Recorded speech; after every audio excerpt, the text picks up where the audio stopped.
Committee on Homeland Security Subcommittee on Transportation Security will come to order. The subcommittee is meeting today to hear testimony on access control measures and employee vetting at airports around the country. I now recognize myself for an opening statement. I would like to welcome everyone to the subcommittee's first hearing of the 114th Congress. I am honored to be the new chairman of this important panel, which is charged with oversight of the Transportation Security Administration, commonly referred to as TSA. And we're here about ensuring the security of our vast and vital transportation network as well. Today's hearing on airport access control measures stems from a series of security breaches in which loaded weapons were brought onto commercial airplanes unbeknownst to TSA and airport officials. These alarming incidents could have had devastating consequences if those involved had intended to carry out the attacks. The purpose of today's hearing is to examine current access control measures and employee vetting procedures and begin to identify short-term and long-term solutions to close any security loopholes. TSA spends billions of dollars every year to ensure every passenger is screened before boarding a commercial flight. That's an important responsibility. However, we must ask ourselves, what good is all this screening at the front door if we are not paying attention enough at the back door? The answer is common sense. On December 23rd of 2014, for example, federal agents arrested Eugene Harvey, a Delta baggage handler at Hartsfield-Jackson International Airport in Atlanta, and charged him with trafficking in firearms and violating security requirements. Harvey allegedly worked with a former Delta employee and used his Security Identification Display Area badge, commonly referred to as SIDA, to smuggle firearms, some of them loaded, onto passenger planes bound for JFK Airport in New York City. The FBI called this a serious security breach and vowed to work to prevent future breaches. On January 13th, Port Authority police in New York City arrested a Federal Aviation Administration official at LaGuardia Airport after he flew with a loaded firearm on a Delta flight from Atlanta to LaGuardia. The inspector, who flew inside the cockpit as part of his duties, had bypassed TSA screening in Atlanta by using his SIDA badge. The inspector was reassigned to other tasks, and the FAA has suspended its program that allows safety inspectors to bypass screening. Finally, on January 24th of this year, the FBI arrested another Delta employee at Atlanta Airport for boarding a flight to Paris without first being screened. He used his SIDA badge to gain entry to the sterile area of the airport. That investigation is ongoing. It raises concerns that all of the most recent breaches occurred at Atlanta, one of the world's busiest and largest airports. Having said that, though, these incidents are just some of the latest examples of breaches at our nation's airports. These problems are not unique to just one airport. Every case presents unique challenges and opportunities for TSA, the airports, the airlines, and other partners to strengthen their security protocols. I'm confident that we can improve background checks, training, security, and other measures, and I look forward to discussing these ideas today with our witnesses. I also look forward to reviewing the recommendations of the Aviation Security Advisory Committee, otherwise known as ASAC, in roughly 90 days, following the ASAC's in-depth review of access control measures.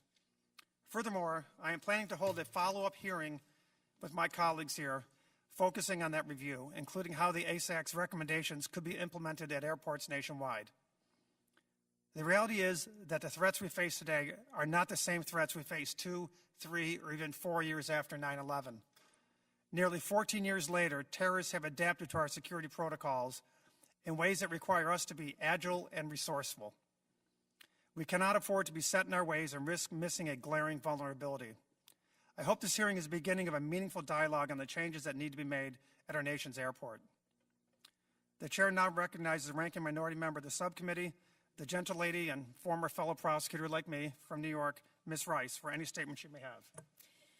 Thank you, Mr. Chairman. Mr. Chairman, I ask unanimous consent that the gentleman from Georgia, Representative Hank Johnson, be allowed to sit and question the witnesses at today's hearing. Without objection, so ordered. Thank you, Mr. Chairman.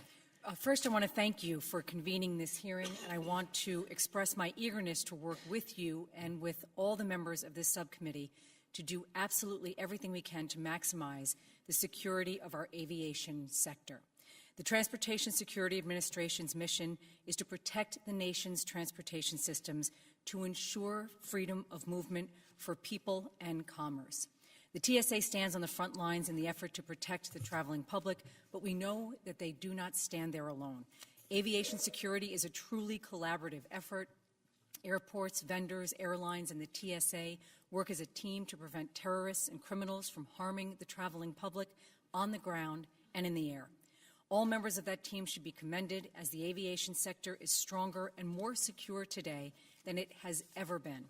However, all members of that team must also be equally engaged in the effort to identify and correct any deficiencies in our aviation security. Recent incidents have revealed such deficiencies, vulnerabilities that exist within our airports, and must be swiftly addressed for the sake of our national security and for the safety of the American people.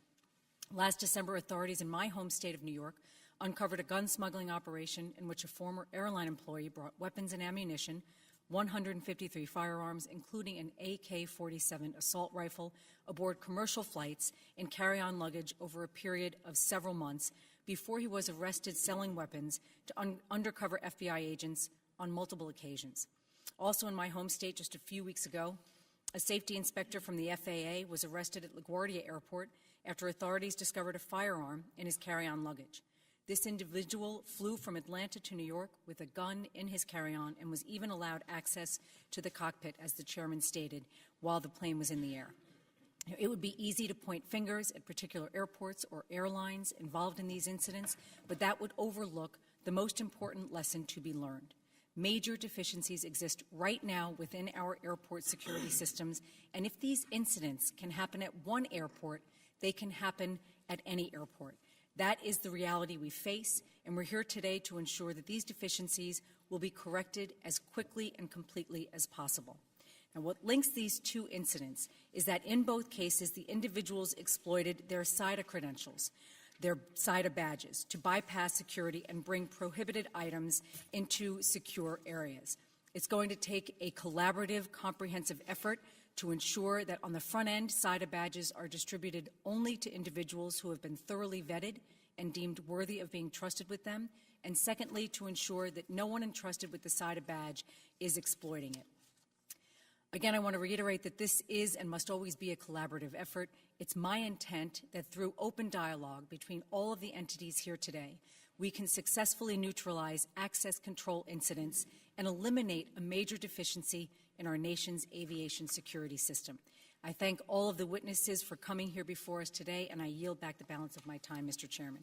Thank you, Ms. Rice. The chair now recognizes the chairman of the full committee, the gentleman from Texas, Mr. McCall, for any statement he may have. Thank you, Chairman. I want to first congratulate you and Ranking Member Rice on your new position on this committee, and by starting off this Congress with an important hearing that focuses on the importance of and timely topic of access control and employee screening at our nation's airports. It is vital that agencies responsible for protecting our airports are doing all that they can to keep safe our aviation sector. This responsibility does not end at the passenger screening checkpoints. A robust system of vetting employees at airports is equally as important.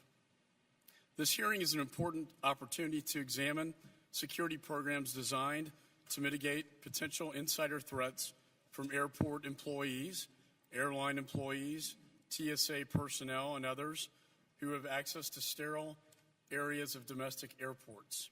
In addition to the most recent access control breaches at Atlanta Airport that have been mentioned, there have been a number of insider threats and employee issues at various other airports in recent years. For example, in December of 2013, the FBI arrested an avionic technician at Wichita Airport for plotting a suicide attack using a vehicle-borne improvised explosive device. The technician allegedly intended to use his airport clearance to gain access to the tarmac and detonate the vehicle near planes and the terminal during peak holiday travel in order to maximize casualties. He was charged with attempted use of a weapon of mass destruction and attempted to provide material assistance to Al-Qaeda in the Arabian Peninsula. Additionally, in September of 2013, a TSA screener at Los Angeles International Airport was arrested a few hours after resigning his position for making threats against the airport that cited the anniversary of 9/11 and for leaving a suspicious package at the airport. His actions resulted in the evacuation of several airport terminals. And finally, in September 2014, a former airline employee at Minneapolis Airport died in Syria, fighting alongside the Islamic State in Iraq and Syria.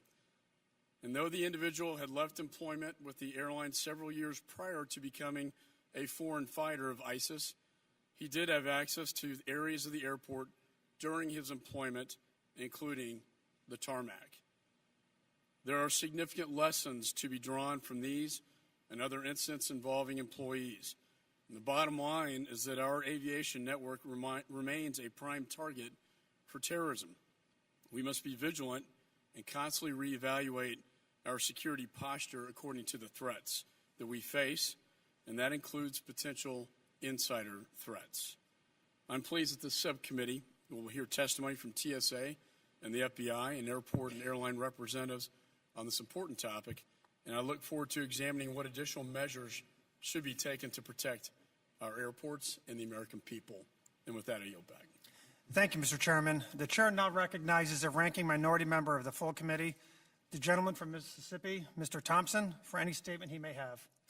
I thank the chairman for holding today's hearing.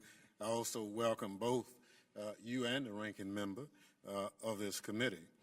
After the horrific attacks of September 11, 2001, multiple layers of security were put in place to protect our aviation system. Not only did screening procedures and the list of prohibited items change, but the protocols for security of the airports changed as well. While Congress and the executive branch were making considerations to keep the traveling public safe, they also recognized that there are 450 airports in the United States, each of which presents a unique set of security issues. For instance, vendors and airline employees need access to various areas of the airport. In an effort to maintain security and provide a sense of practicality to airport and airline employees, legislation was implemented to allow vetted individuals to have unescorted access within the areas that lie beyond airport secure screening checkpoints. Airline and airport employees are vetted through a criminal background check and biographical check. They are issued secure identification display area badges, commonly referred to as CIDA badges, to use to gain access to the sterile area of the airport without having to go through physical screening. While CIDA badge holders are vetted daily against the terrorist watch list, the criminal background checks are not conducted recurrently. Mr. Chairman, this is concerning. In 2011, the Office of Inspector General found that some of the records provided by employees contained inaccuracies or omission, and that TSA had limited oversight of the application process. Moreover, recent events have me questioning whether TSA has taken seriously the recommendation of the OIG. I still question whether airports and TSA have the adequate internal controls to address potential insider threats from CIDA badge holders. Do employees retain badges upon termination? Are logs kept on a number of lost or stolen badges? Are badges being used to gain access only when an employee is on duty? Unfortunately, in December of 2014, we saw a deplorable instance of CIDA badge misuse. 5 men were charged in connection with a plot to smuggle over 150 guns from Atlanta to New York City. One of these men is alleged to have used his credentials to get by physical screening and board flights to New York City. Although the weapons were not intended to harm passengers and these men have not been charged with terrorism, it is disheartening to think of a catastrophic consequence that could have occurred had one of those firearms been used on the airplane during the flight. Mr. Chairman, as you know, the threat is evolving. As it evolves, we cannot remain stagnant. It is my hope that through our continued oversight, and bipartisan legislative work, we can make sure there are proper policies and procedures in place to ensure that those that have access to the sterile area of the airport cannot create such gross breaches of security. The security of an airport is a shared concern, and all entities should work together to ensure that the layers of security are as strong as they can be. With that, Mr. Chairman, I look forward to today's testimony, and I yield back. Thank you, Mr. Thompson. Other members of the committee are reminded that opening statements may be submitted for the record. Now, we are pleased to have several distinguished witnesses before us today on this important topic. Let me remind the witnesses that their entire written statements will appear in the record. Our first witness, Mr. Hatfield, is the acting deputy administrator at the TSA. Prior to his current role, Mr. Hatfield served as the federal security director for Newark Liberty International Airport, where he managed a security force of over 1,200 employees. He has been with TSA since 2002, has held a number of roles, including Assistant Administrator of Strategic Communications and Public Affairs. The chair now recognizes Mr. Hatfield to testify. Thank you very much, sir. Good afternoon, Chairman Katko, Ranking Member Rice, distinguished members of the committee, Chairman McCall, and Mr. Thompson. It's great to see you all here as well, and I am personally honored and thrilled for the opportunity to have this conversation with you. After I finish with the requisite reading of my prepared statement, I am really looking forward to an energetic conversation, and I hope that I can provide enlightening answers to your questions. As you know, last December, an investigation revealed that a Delta Airlines employee allegedly conspired to smuggle firearms from Hartsfield-Jackson International Airport to John F. Kennedy International Airport in New York, and a federal prosecution is now underway in this case.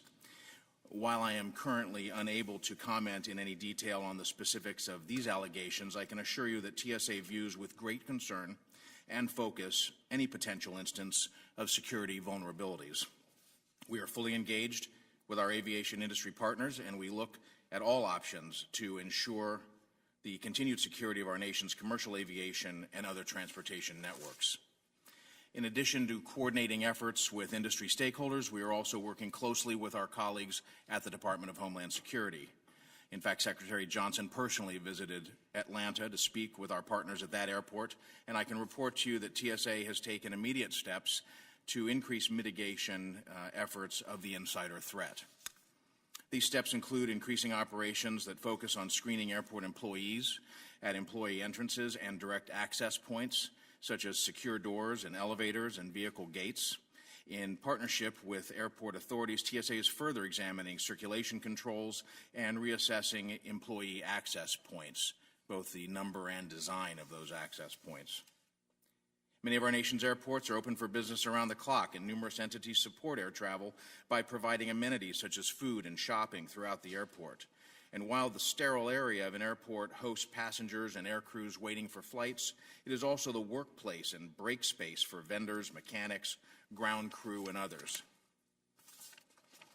Enforcing access control is a shared responsibility among multiple partners. I appreciate you pointing that out in your opening statement, Madam Rice. Every airport and airline has a security plan that reflects this. Airport authorities and the airlines are responsible for developing and executing these security plans. TSA is responsible for approving them and using our authority to perform inspections for compliance and comportment with those rules. Each airport operator must allow TSA at any time or place to make any inspection or test to determine compliance with TSA's regulations and other policies. TSA is currently conducting an insider threat analysis to help better identify indicators of criminal acts or threats to aviation. This is the type of critical thinking we use to improve training, operations, and methods of screening. Additionally, TSA Acting Administrator Carraway has asked the Aviation Security Advisory Committee, the ASAC, to specifically review access control and perimeter security issues and offer their recommendations to address potential threats. I, in fact, met with them yesterday. I met with the larger body and their chairman, and they are meeting again today. We are eager to see their recommendations. They're reporting at 30, 60, and 90-day threshold marks. That first report is due at the end of this week. And, Mr. Chairman, thank you for recognizing the work that they are doing. TSA also conducts security background checks for airport and airline employees. Airport workers are vetted before they are granted unescorted access to the secure areas of the airport, and TSA performs a security threat assessment on all airport workers who require a credential. Once TSA has completed the check, information is provided to the individual's prospective employer with access either granted or denied based on the results of the security threat assessment. We also continuously check all SITA holders against the Terrorist Screening Center's database to see if there are any changes in their status. That is an ongoing, daily, continual check against that dynamic list. In Atlanta and in airports across the country, TSA performs physical screening of employees with SITA badges and sterile area access to entrances of these areas of the airport, places like bus stops for employees, employee turnstiles, and airport entry gates.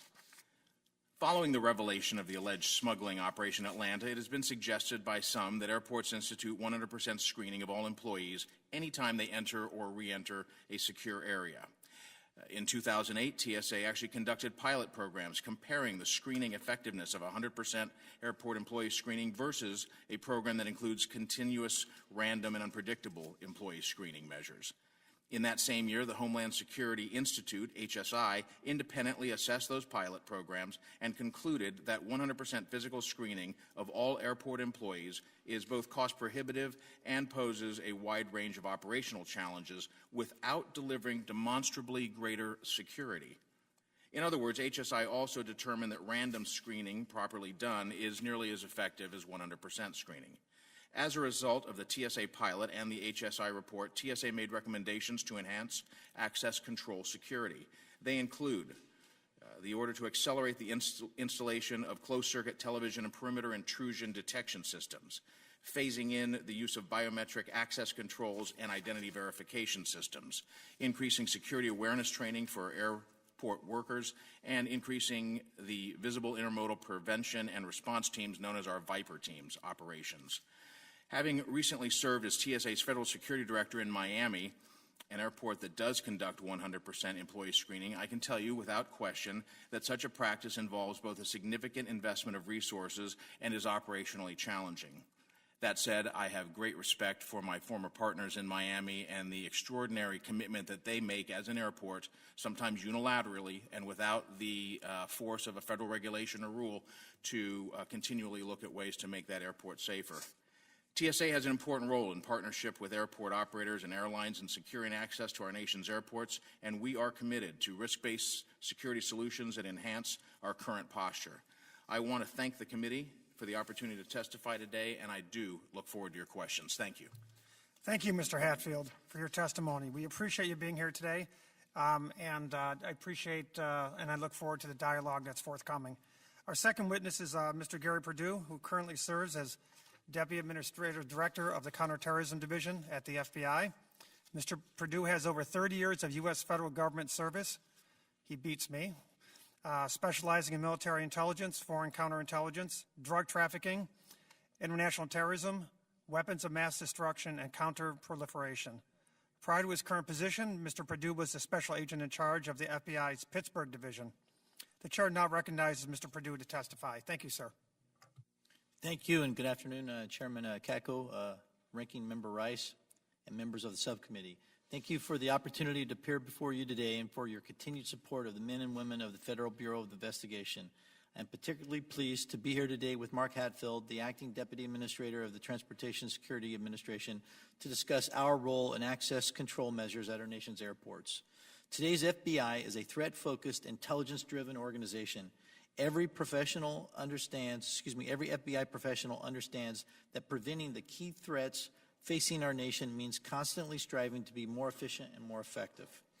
Just as our adversaries continue to evolve, so too must the FBI. We live in a time of acute and persistent terrorist and criminal threats to our national security, our economy, and to our communities. These diverse threats illustrate the complexity and breadth of the FBI's mission and make clear the importance of its partnerships, especially with the TSA, in reducing security vulnerabilities in our nation's transportation system.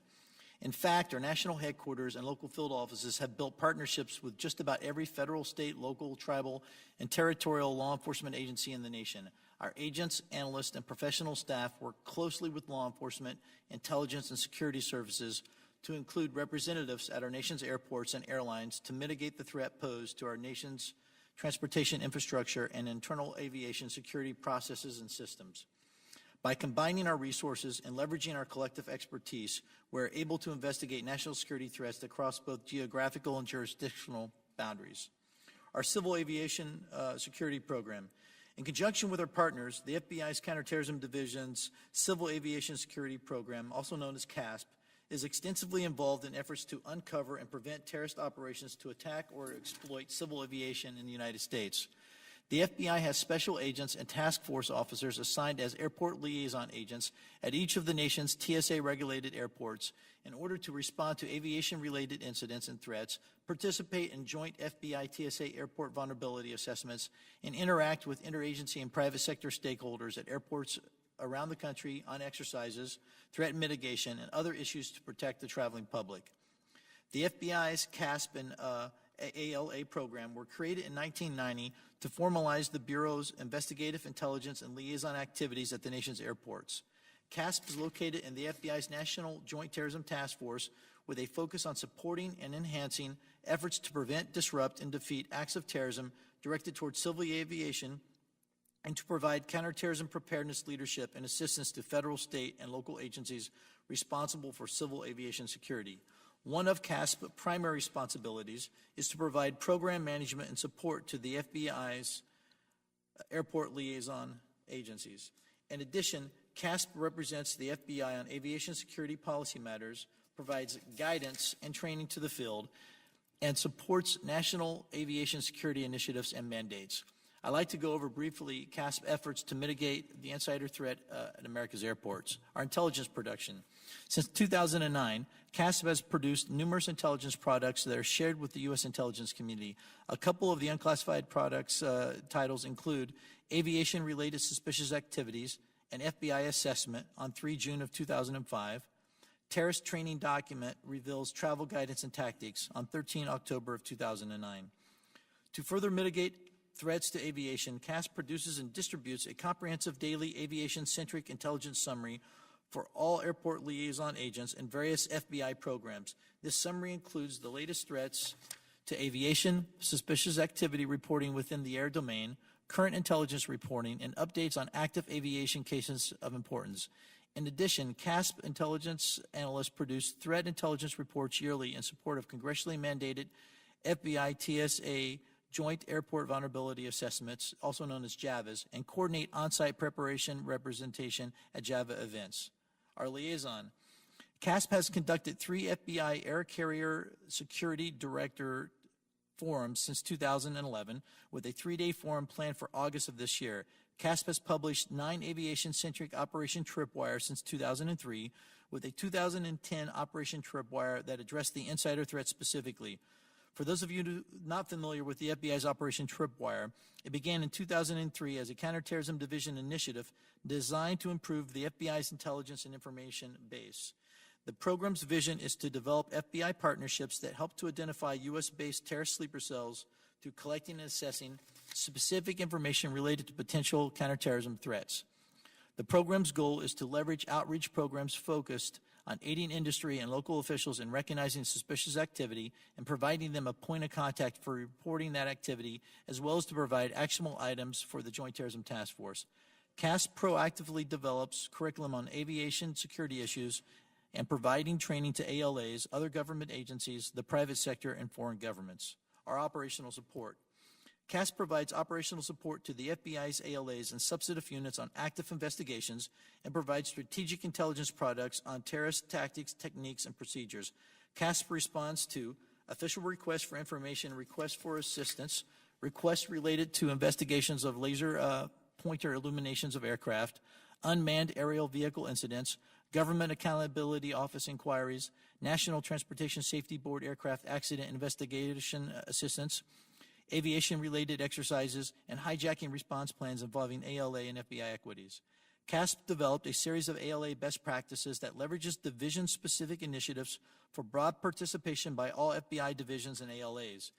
These initiatives include documents and guidance on conducting vulnerability assessments at general aviation airports under the General Aviation Assessments Initiative, issuing federal misdemeanors for non-felonious criminal acts at airports under the Federal Misdemeanor Violations Best Practice, conducting recurring criminal record checks through the FBI's National Crime Information Center on airport employee under the Air Domain Computer Information Comparison Initiative, and providing checklists and guidance for handling a major aviation crisis, such as a commercial airline crash, under the Aviation Crisis Response Checklist Best Practice Initiative. CAS also has access to the Federal Aviation Administration managed domestic events network, allowing for enhanced response and situational awareness during real-time aviation incidents. Our training. One of CAS's major focus areas is conducting training for the FBI's ALAs, other government agencies, and private sector stakeholders. CASP has led the way with innovative cost-saving training initiatives that include a 2011 CASP conducted joint FBI NTSB ALA regional training, instructing attendees on how to handle issues surrounding a major aviation crisis within their area of responsibility. Conducted 3 FBI ACSD forums since 2011, and CASP launched a mandatory ALA specific virtual academy training course for FBI employees entitled Airport Liaison Agent Fundamentals in 2012. CASP recently worked with ALA coordinators for in-depth training at Los Angeles International Airport, Los Angeles, California on 10 through 11 September 2014. CASP represents the FBI's equities on various interagency and industry committees, working groups such as the Air Domain Awareness Working Group, Man-Portable Air Defense System Analysis Working Group, Secondary Barrier Working Group, Civil Aviation Threat Working Group, Aviation Information Sharing Working Group, the Air Domain Intelligence Integration and Analysis Center Working Group, Unmanned Aircraft Systems Event Reporting Group, and International General Aviations Group.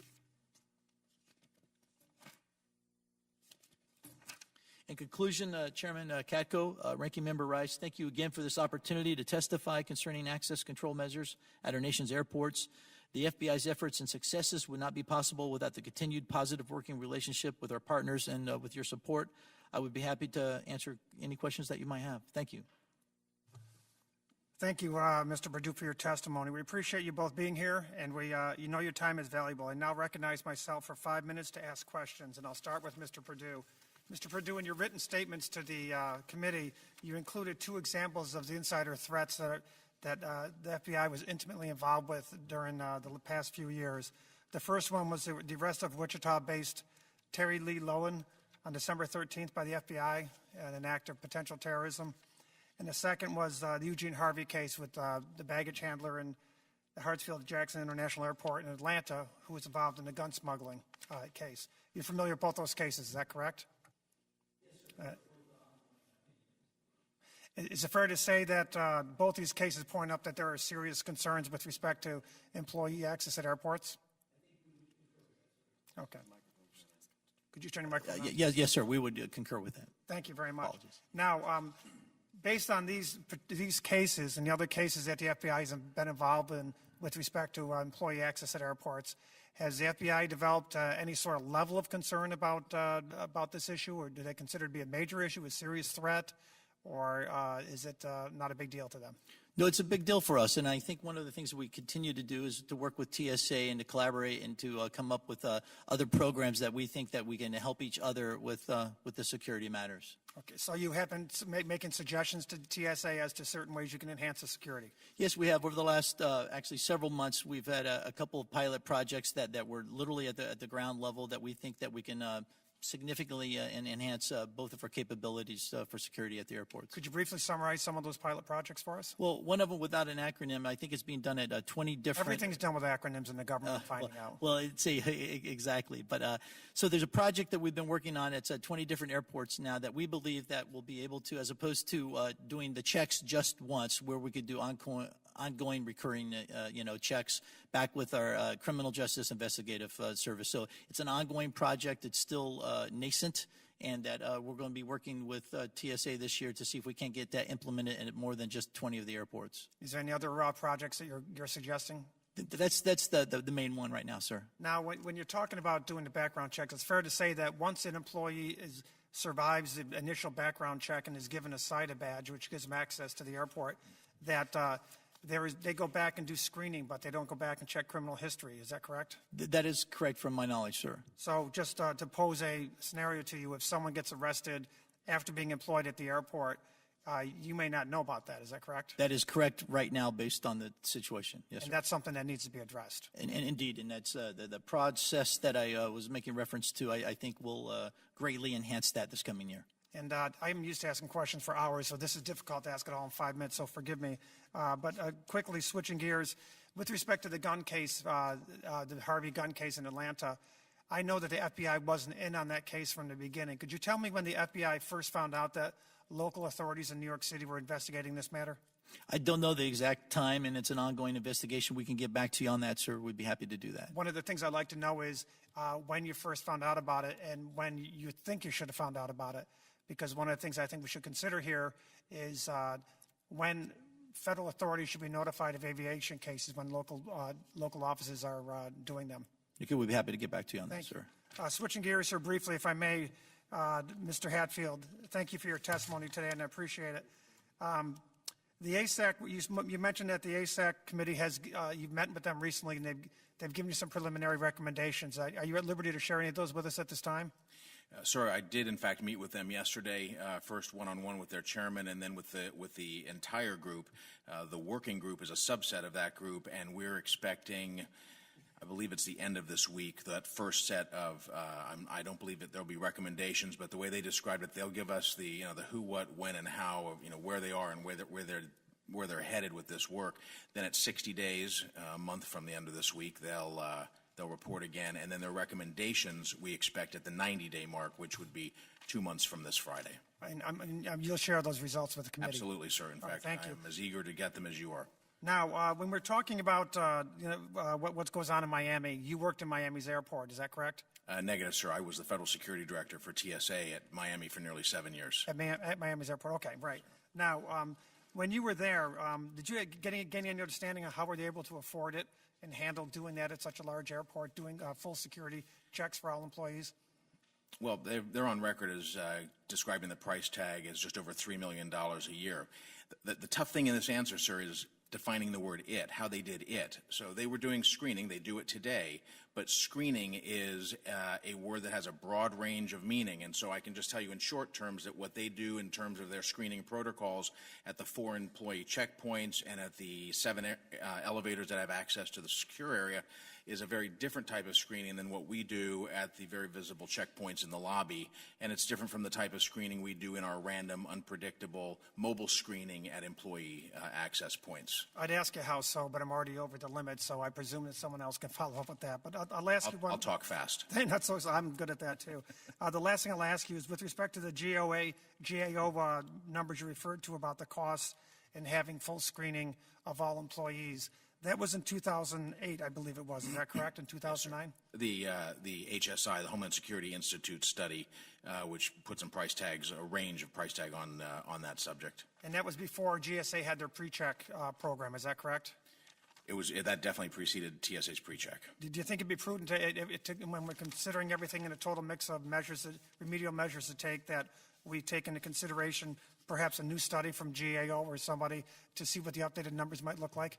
I think by virtue of the fact that that is now a 7-year-old study, if we're going to really drill into this, I would not object, nor would I dissuade a new study to really look at it and try to squeeze some hard cost estimates out of it. Again, the toughest challenge in doing that study is going to be establishing a set of definitions, because there's screening, and there's screening, and there's screening, and we can't just lump it all together as though it's sort of a universal practice. Yes, that's perfectly understood, and I couldn't agree with you more.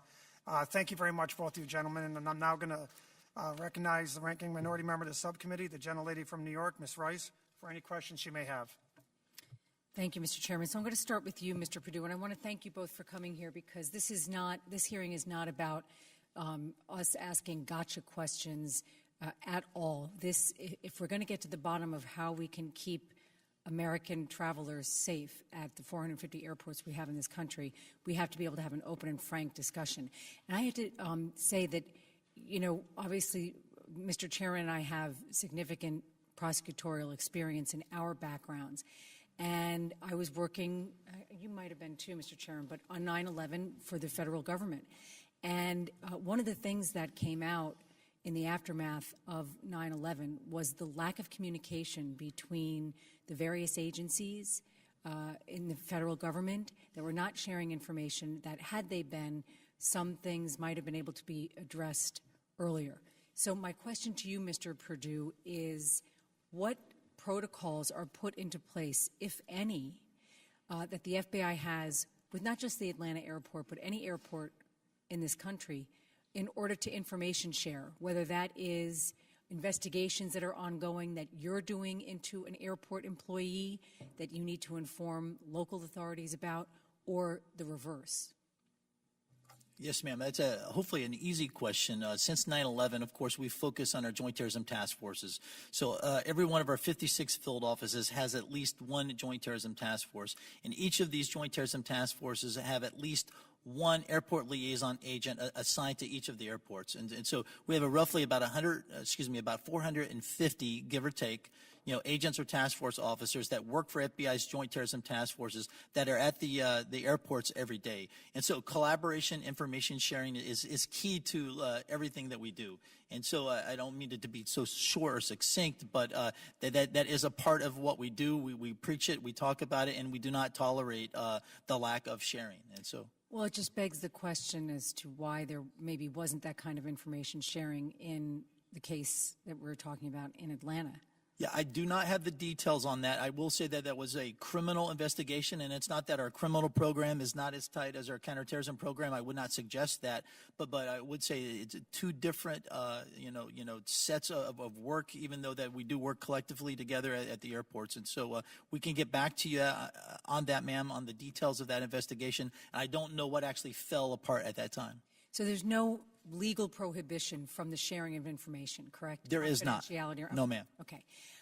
So I don't think there's any question that we need to do more robust criminal background checks. Is there anything that preventing, from a logistics standpoint, going back ad infinitum? Forget about the 10-year barrier.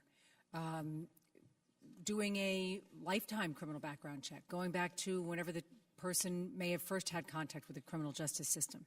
Is there anything preventing that from being the way we conduct criminal background checks? I don't know the details, and I don't know how cost prohibitive it is. I know that TSA has some details on that. I would say, though, that the pilot project that we're working toward hopefully will get access 24/7 to the Criminal Justice Information Center, CJIS at Clarksville, for TSA and that information. So I think we have this pilot, and we'll be looking at other pilots this year where we can make our information readily available to them in a system that would not be cost prohibitive. I mean, do you know what the rationale is for only going back 10 years? I do not, ma'am. So you do recurrent criminal background checks now? Is that true? No, there's I think at 20 of the airports right now we have a pilot project that we're working on, and so the goal is this year is to enhance that. Now, correct me if I'm wrong, but it doesn't require anything other than just looking, I guess, refreshing the review of a set of fingerprints to any number of databases, correct? Well, the fingerprints would be one, and of course, just setting up a system where the information could be passed readily. And so, again, that's something we'll be working with TSA on this year. So, is there any way that you can set up a system of information sharing whereby an airport employee gets arrested, does not share that information with their employer, but a law enforcement agency can share that with the airline or the TSA? Yeah, that would be at the heart of this pilot project, and That's so at the heart of it. So that would literally be at the heart of it. But what obstacles are in the way? I mean, do you see that as doable? I think so. I think it's doable. We've had discussions about this over the last couple of days, and we'll be pursuing it, and we'll look forward to testifying about it later. Okay, so Mr. Hatfield, I have a couple questions for you. So when you are driving to work in the morning and you're looking at the day ahead of you, answer this question for me. The top three things that are going to frustrate me today in terms of enabling me to get my job done are? Well, that has to start with the word bureaucracy. Let me answer that, if I can, quickly in three ways. Inside, our business is a people business. We have 60,000 employees, and 43,000 in round numbers are in uniform. We do what we do with technology, but the heart of our efforts are the people. And so hiring those people, retaining those people, teaching, training, and cultivating those people can sometimes be a challenge with the personnel rules that we have to deal with. Getting rid of the bad people, the ones who don't belong there, is probably the most frustrating process that we go through. It can be very lengthy in the federal system. That said, I've been here for about a week and a half at headquarters in from Miami, and in my new role, I am very encouraged by the briefing that I just had by our human capital director, who is taking real aggressive steps towards streamlining hiring, towards making the process, the federal personnel processes easier for our field leaders, our federal security directors to follow. Outside, in the big picture, I see the faces almost every day in intelligence briefings of the suspects, the known individuals who are plotting, planning, or suspected of planning terrorist acts. And I can tell you, I've been for almost 13 years in this agency. My sense of urgency, my commitment, my belief in the reality of that threat is more real today than it was when I started in 2002. Making sure that everyone else has that urgency, it can be frustrating. And, the longer we go from any major domestic event, the shorter people's memory retention and the thinner it gets. And we have a lot of stakeholders, we have a lot of customers, we have a lot of employees. Making sure that everybody shares that sense of urgency, or at least that recognition of how real the threat is. They don't have to all be as urgent as we are at the center of the storm, but let's make sure we don't dismiss this threat as something that went away, because it did not. Mr. Chairman, if I could just be indulged for one more brief second. You talked about the difficulty in terms of defining screening. You're well aware of the program that Miami has in place, and you have actually lauded it and said it is, basically like a blue ribbon system. Regardless of how you define screening, in your opinion, is there any amount of money that is too much to ensure the safety of Americans traveling on our airlines? And is there a logistical impossibility? You have to keep it very brief, but is there a logistical impossibility to implementing them at various degrees depending on threat assessments that are made at each individual airport so that the costs can be contained and the actual threats can be addressed? I'm going to take that in three parts and try to be as quick and responsive as possible. Number one, the Miami system, absolutely laudable. Blue ribbon in the initiative that it represents, and the willingness to take on unilateral cost, expense, and activity that the airport has demonstrated now for many years. It is a good system for airport crime fighting, theft, smuggling, the kind of things that it was designed to do. It has collateral benefit for counterterrorism work, but that's not its primary design, nor is that a primary part of the whole mix there. On the cost piece of it, that's a tough discussion to ever get into. I'll answer it this way. I want to be better every day. Better does not always mean more money, more time, more resources. Better means better. Better means looking at your vulnerabilities that are highlighted through public disclosures, through your own self-analysis, towards your own by your own assessments, and demanding better of yourself and your people every day. There was a third part, and I apologize. Thank you, Mr. Hatfield. Thank you, Mr. Chairman. Thank you very much. Now, in accordance with our committee rules and practice, I plan to recognize members who are present at the start of the hearing by seniority on the subcommittee, alternating back and forth between my right and my left. So the next person up is the gentleman from Alabama, Mr. Rogers, and I give you 5 minutes. And I'll note, Mr. Rogers and the others in the committee, we've been a little lax with the time, but we're going to have to enforce it a little bit more strictly going forward. Thank you, Mr. Chairman. Mr. Perdue, the ranking member was asking you about the data collection and the background reviews.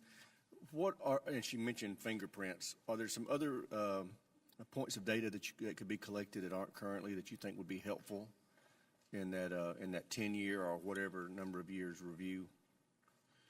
Well, the criminal justice and information system out at Clarksville, of course, it has the biometrics.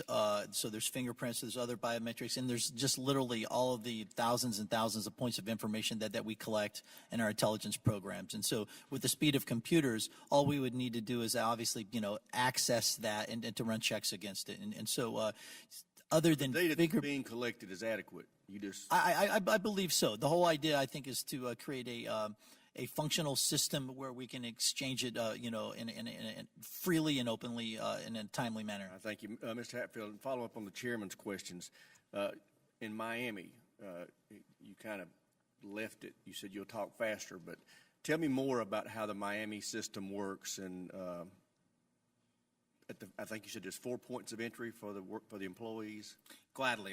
The basic story to be told here is that back in 1999, to face a rash of theft issues and smuggling, they looked at how they could tighten up access controls with employees. The first thing they did is something that every airport in the country can do today, that many have done over the years because it's a dynamic, evolving industry, and that is how many access points are there, pedestrian, vehicle, or combination. And if you reduce that number of access points, you reduce the opportunity. You're also able to better focus and better train your resources on securing those points of access and egress. So the screening itself, the most robust part of it is at 4 choke points. And I think that at one point they had nearly 40 access points. They have a fraction of that now, both for vehicles and for people. They have a traditional setup with a magnetometer, a walk-through metal detector, and an X-ray machine to screen both people and their bags for metallic objects, metallic threat items. And so this is guns and knives, the kind of classic items. But there's a whole range of dynamic differences between that and the screening upstairs. I can't say enough good things about what they've done in Miami, and the years that I spent down there, they were absolutely engaged partners, as were every other member of that airport community. And I didn't get a chance in the beginning, but Mr. Perdue's folks at each airport I've worked at, Newark, Kennedy, and Miami, have been very strong partners for us, and he certainly is a representative of the kind of quality individual that the FBI joins and partners with TSA day in and day out across the country. So this does not sound like an overly burdensome process at those 4 checkpoints for the employees in Miami. But yet you seem to indicate that you didn't think that would be a system that would work at other airports. Did I misinterpret? No, sir. I didn't venture a speculation on that. I think that what's replicable at other airports is that first step that they took when they started this initiative many years ago, and that is look at how many access points there are for both people and vehicles, and what can you do to continue running the airport, maintain operations and efficiency, but reduce the number of opportunities. Assuming that each airport did that, would you not agree that it would not be overly burdensome to require employees every time they re-enter a workplace to go through a magnetometer?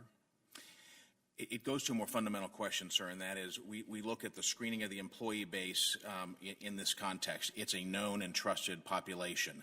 So through the vetting, through the credentialing. So was that fellow in Atlanta that brought the guns back and forth? All right, and it doesn't end with vetting and credentialing. It has to include a physical screening component. So the answer is yes. That's not an overly burdensome requirement to require every employee that comes back into the workplace to go through a magnetometer. It is not an overly burdensome requirement because it happens today. TSA does most of it, but airlines and airports also do physical screening in addition to Miami. Now, they are the example of 100%, and I believe Orlando has been mentioned as well. That's my point, is requiring 100% of the employees would not be an overly burdensome requirement just to go through a magnetometer. I think that for the best answer to that, I would wait for the report back from the ASAC, the Security Advisory Group, because they are really doing a deep dive into this, and they've got the representation of all of the key stakeholders and players, as well as TSA participation in that group effort. Well, I don't need to wait for the report. I know what the answer should be. With that, my time's expired. I'll yield back, Mr. Chairman.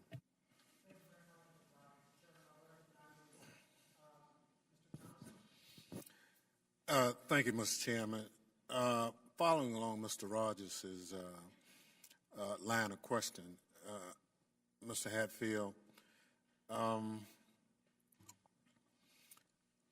who is tasked with the responsibility for this committee's information? Once a person is credentialed, who is responsible for making sure that that person is who they are as it relates to going to work every day? I apologize. Sorry, I didn't quite hear the middle part of that question. Who's responsible? Well, once a person receives a cider badge, yes, and goes to work, is that the airport's responsibility for guaranteeing that that person is who they are, or is it TSA overseeing the process that the airport does? It ultimately falls on both. It starts with the airport because the airport is the entity that collects the information necessary to submit to TSA for the criminal history record check and for the security threat assessment, and that information includes fingerprints and personal identifiers. For the airport's purpose, they may or may not collect Social Security, but they do then send that to TSA. We do the check and send back the results. As far as maintaining, that was it was a recent study not long ago. I understand. I'm trying to get Sure, go ahead. everything down. So once that person has the badge, Yes. For 10 years, there's no review. What is the review? The review is on a continuous basis on the TSA security threat assessment side, because what happens is that name, those identifiers go into a database that is continually checked against the Terrorist Screening Center's database. The question at hand but not goes to the criminal. But not No, sir. That's the question that's before the ASAC. Not criminal, but terrorist. And the burden is on the airport to guarantee that that person is who they are. Yes, it is. When they collect their information, they have a process to I'm not verify the going to identity. work every day. When that person goes to work every day. In terms of matching the ID with the face, many people are involved in that. Sir, most airports have challenge programs. If you see somebody on the ramp who's not showing an ID, if you see somebody on the ramp, and we use testers who wear a woman's ID or Who is ultimately in charge of the program? Is it the airport? of the program of verifying identity on a daily basis, everybody in that airport community is responsible for I it. understand, but I'm a ramp worker Okay. going with my CITA badge. If something happens, is it the airport, or are you saying it's everybody working together has to figure out who's there? You're getting to your job on the ramp, and it's on a secure area. You use that badge, and you swipe through a reader, or you present it to a guard, or in some cases, you go through a screening area. But in fact, that I'm trying to narrow the area of responsibility so that we kind of understand, because I'm trying to get to the other part of the question. Who pays for that? Is it the airport that pays for the screening of those individuals, or is it who? Sir, this is a complex question with a complex answer. So the easy part of that is, who pays for the screening? Well, if they go through my checkpoint at Miami, I'm going to screen them, and TSA pays for it. If they go through Miami's checkpoint, the airport pays for it. If you go to Atlanta, they also pass through the TSA checkpoint, which I guess the cost is then borne by TSA. But they go through a Delta screening contractor when they get on an employee bus. So there's no one entity. There is a combination, sir. So there's no one entity in charge. There are, leadership is shared and command is shared. I understand. An individual with a CITA badge, whose responsibility for keeping up with the badges? The airport security office is responsible for the issuance and the retrieval of those badges, All the turning badges? them off. Yes. So do you require a monitoring of that process? Absolutely, and in fact, we've responded to a recent government study that said there needed to be tighter constraints on that, and I was not here at headquarters when that took place and was delivered, but I was in the field, and I can tell you it manifested itself at the Miami security office in terms of how they audited, managed, retained records. So are any of those CITA badges, to your knowledge, biometric? I'm sorry, sir? Are any of them biometric? In Miami, they are not. Biometrics are up to the discretion of the airport in terms of selecting, purchasing, deploying biometric reading To equipment. your knowledge, do you know any airports that use biometric? I know that some do, and I can't recite. I can get you names of them. We'll poll them. Please get us. Okay. You want for biometrics for? Your indulgence, please. Mr. Perdue, are you aware, in line with the ranking member of the committee's questioning, aware of any written protocols for the sharing of information with either airport police.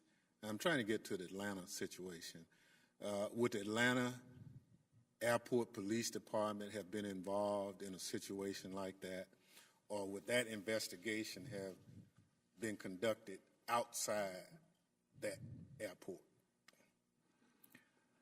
I'm not for sure I understand the question, sir, but Well, you have New York and Atlanta involved. I'm trying to see at what point are there written protocols that would bring the Atlanta airport authorities, police or whomever, into this investigation since it went on so long? Would it have been at the beginning, in the interim, or at the end? if the FBI had been in charge of it, sir, hopefully what we would have done would have been what we do with all of our other investigations. We share, we collaborate, and we do our best to make sure all of our partners know what's going on. And so on this particular issue, the question was, is that am I aware of a written protocol that oversees local police officers sharing information? I am not, sir. Not local, federal sharing information with locals, the other way. Inside the FBI, I'm aware of the FBI's, guidelines, our policies, and that they're all about sharing and collaborating, sir.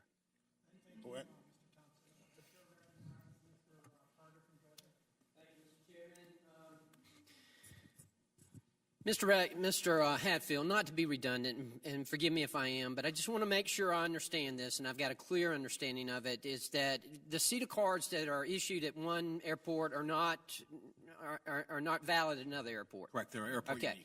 unique. And at a certain airport, such as Atlanta, Hartsville, that the list is maintained by the airport authority of those people who have the CETA The list badges. of CITAs, yes. Okay, CITAs, okay. Is it ever, do they ever review it and just randomly check them?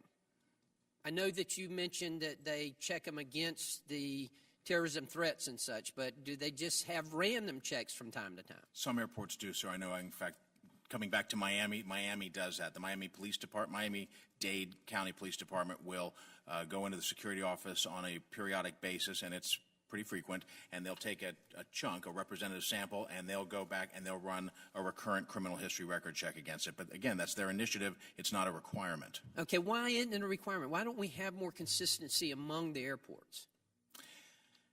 It's a good question in terms of why isn't it a requirement. The part of the work that we're doing collaboratively with the FBI right now is to come up with a means to do it. So we've got a mechanism, and it's a fairly new mechanism that allows us to do the recurrent vetting against the terrorist database, to do terrorist database screening. It's not just something that's existing that can plug and play, which is why we're developing it, and I think we're fairly on the record. If we're not, I guess I'm on the record now. We're looking for that. We want to be able to do constant recurrent criminal history records checks. Okay. We can go to the ranking member's question of the duration, how far back we look. That's a separate issue. But in terms of do we want a mechanism that can allow us to do the same thing with criminal history records that we do with the terrorist database? Yes, sir. Okay. Let me ask you this. What did we learn in Atlanta? We were reminded in Atlanta of the fact that our airports are open and, to a degree, knowingly, porous facilities.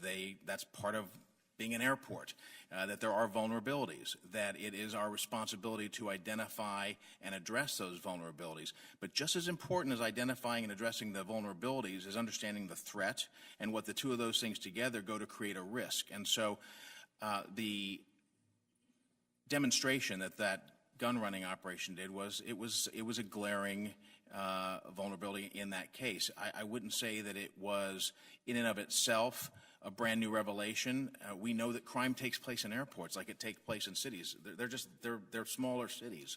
And so we need to, that's part of our partnership with the FBI and with local and federal law enforcement is there's crime fighting that's going on in airports across the country, and there's counterterrorism work. We do overlap. We each benefit from each other's work, but they are separate disciplines. And so in that combined effort, we need to maintain focus on both of those challenges. And again, what did we learn? I think we learned what I said earlier. We can do better. I think we can challenge ourselves to do better. And is that answer 100% employee screening? I don't know that it is. Again, I'm eager to hear the council, the ASAC's recommendations. But I do think that today now, even before those recommendations come in, we've taken steps that are helping us do better, increasing employee screening. Okay, and I know that there are a number of agencies, as you have alluded to, that have a part in this. But I want to concentrate primarily on airlines. What's their responsibility? And if they fail at that responsibility, is there any kind of disciplinary action or anything? I'll be honest with you, the requirement for them to do employee screening is open to interpretation. It's fairly broad. And so in some cases, you'll find airlines, Delta's included in Atlanta, by the way, where they're paying a third-party contractor, a security force provider, to screen their employees at points prior to entry into the secure area, and they're footing the bill and executing that security measure on their own dime. That takes place in airports around the country by various airlines. And so there is a commitment out there. There are demonstrable examples of it, but there is not a cut and dry standard or a threshold, a percentage, a number that they have to adhere to. Do you feel like there should be? The difficulty in doing that is, as Mr. Thompson said, there's 450 airports out there, and we've got 80 federal security directors who, through a system of hub and spokes and standalone airports, work to create a tailor-made custom security plan for each of those airports. They demand that, and so we might be able to get more specific. I think that's one of the things that we're looking at with the ASAC in terms of setting those screening goals for what the airport or the airlines are responsible for. But I'm not going to preempt their recommendations in that. It's a cookie cutter standard, a target number, a 10% or a 1,000. Any of those I think would be impractical, but we're good at working on these custom solutions. We've got federal standards, and we know how to apply them in 450 different areas. So this could be one of those things that we learn how to change our behavior with. Thank you very much. Thank you, Mr. Carter. The chair now recognizes the gentleman from New Jersey, Mr. Payne. Thank you, Mr. Chairman, for having this committee hearing, and also to the ranking member of the full committee and the ranking member of the sub. It is an honor for me to have joined this committee. Mr. Hatfield, being from the 10th Congressional District in the state of New Jersey, Newark Airport is 5 minutes from my home. And, you know, you stated in your testimony that through the security threat assessments, you know, bad actors are weeded out. What is your response to media reports that an individual that had been issued a SITA credential in the past was found to be fighting overseas with ISIS? I actually think that's a good example of the system that we do have the constant recurring vetting on. I believe the case you're referring to involves an individual who was identified, but it was after his employment in the airport that his association with ISIL had begun. And so the idea of having look, we don't have an enemy that fosters and cultivates cradle to battlefront operatives. They're out there recruiting adults and, you know, people who have lived lives and, you know, can become influenced by the rhetoric and the recruiting. And so you may have somebody who's had a fairly uneventful life with no criminal record, with no terrorist contact or suspicion, who suddenly becomes activated or inspired, as the magazine's title intends it to do. And so that is why we believe very strongly in maintaining that constant terrorist database vetting, and why that proves a good model. Frankly, I think that there's in this case even higher value in that work that we are already doing, but it certainly supports our search and our work with the FBI in coming up with a constant criminal revetting system. Let me ask you then, once, you know, security breach occurs following the ranking member's questioning, who is responsible for reporting the breach to TSA, and are the breaches collected into a database?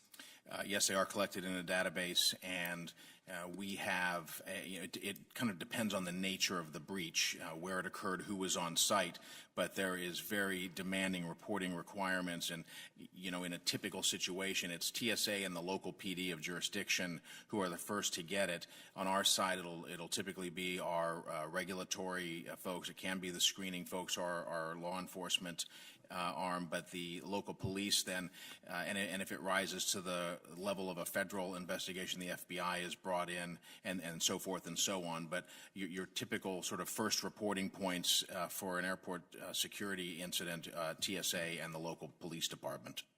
Okay. And Mr. Perdue, if a SIDA badge holder is convicted or found to be guilty of one of the 28 disqualifying crimes, are they expected to self-report the criminal activity, or is there a system in place to collect this data as well? Can you describe this process? The process in place right now, again, is just when the entry-level employees name, trace, and then the name checks come by through the Criminal Justice Information Center. And so other than what I've already provided testimony on today with this pilot project, those are the two things that we're working on. So it's identified, or are they obligated to self-report? It's not. I have no information that they're obligated to self-report, and so that would be a TSA question, sir. And what penalties exist for those who misuse their SIDA credentials to enter a secure area of an airport? I am not familiar with the exact exposure or what the crime actually would be. I defer to TSA on that too, sir.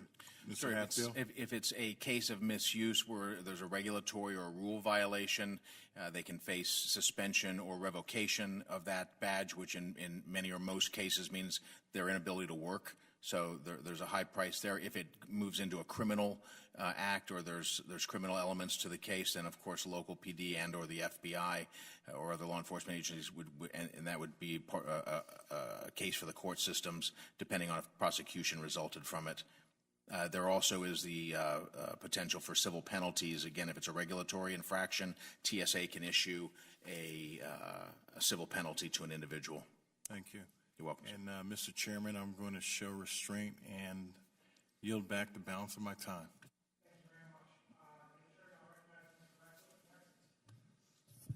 Thank you, Mr. Chairman, and thank you, Mr. Hatfield and Mr. Perdue, for being here today and for providing your insights and clarity on airport security measures. I do want to follow up on the line of questioning from the gentleman from New Jersey about security breaches a moment ago, and I'll direct this to you, Mr. Hatfield.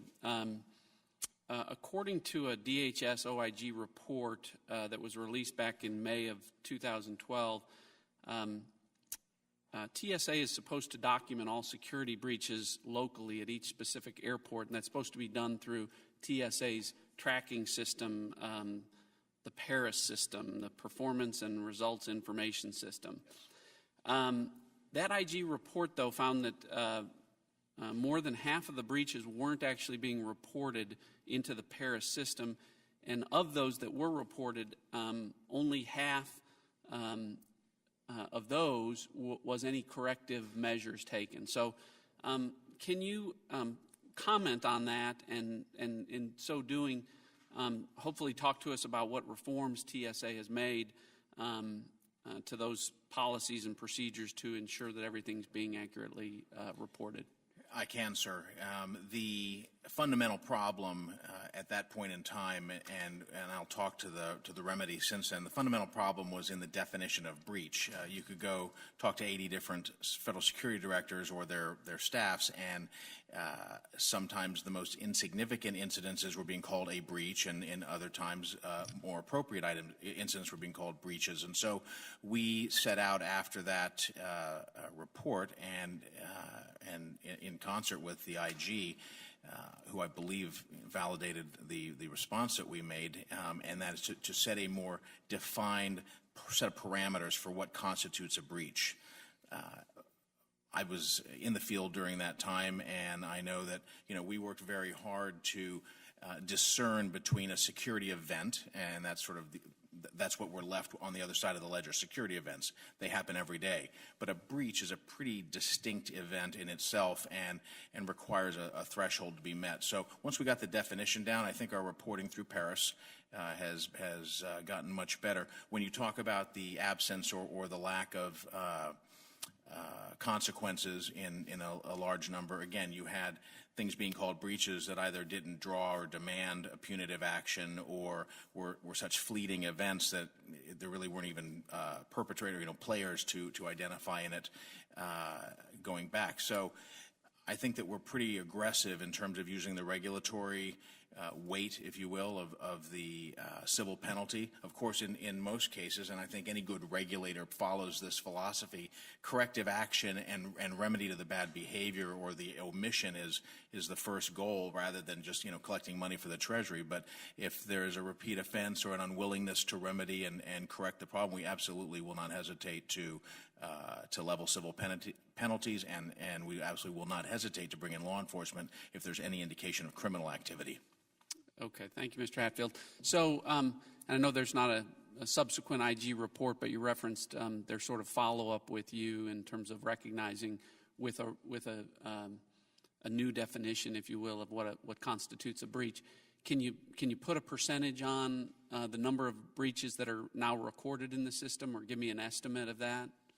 I don't have that visibility on the overall system, sir, but I will get back to you. I want to validate what I represent in terms of our remedy and the IG's reaction to it. I want to make sure that I've got that right. This is at this level, sort of the enterprise level of these activities. I'm fairly new on the scene, but I've certainly seen it from the field perspective and have been part and parcel to the old practice and the new practice, and be more than happy to get you some feedback on that. Okay, very good.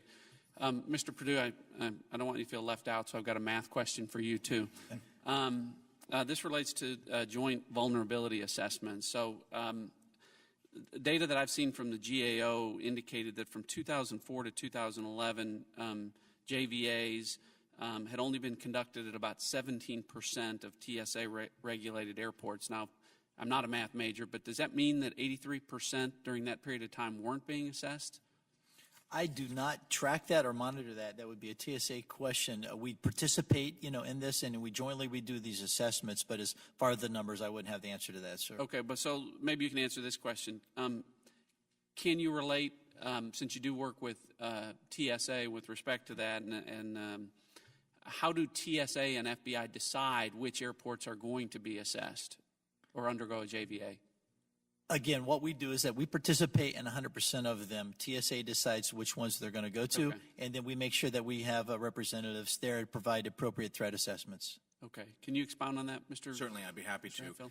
The identification of those airports, I can give you the actual numbers in closed session, but let's say by number, it's a small amount. By volume of percentage of daily passenger traffic, it's a huge amount. So 450 airports, if you look at our smallest airports, it's nearly 300 of them represent just a fraction of the daily passenger traffic. So we're really focused on a critical number of highly important high-traffic airports. That said, and the cycle for that is 1/3 of them every year. So in a 3-year cycle, we'll get back to the first set of them.